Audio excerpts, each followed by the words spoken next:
مسلم شریف کی حدیث ہے کہ آدمی گناہ کرتا ہے، گناہ کر کے پھر اللہ تعالیٰ سے کہتا ہے یا اللہ میں مجھ سے گناہ ہو گیا ہے تو مجھے معاف کر دے.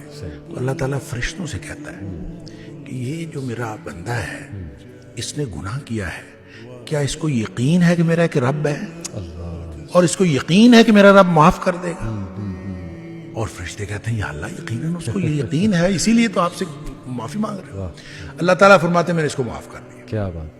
اچھا کچھ دیر بعد پھر گناہ کر لیتا ہے، پھر بیٹھ جاتا ہے رب انی اذنبت ذنبا، اللہ مجھ سے گناہ ہو گیا ہے، تو پھر معافی مانگتا ہے اللہ تو مجھے معاف کر دے. اللہ تعالیٰ پھر فرشتوں کو گواہ کر کے کہتا ہے کہ اس کو یقین ہے کہ میرا رب اب بھی معاف کر دے.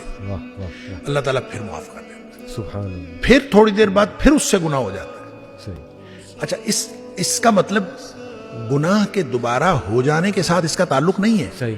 اس کا تعلق آپ کی توبہ کی کوالٹی کے ساتھ ہے. صحیح.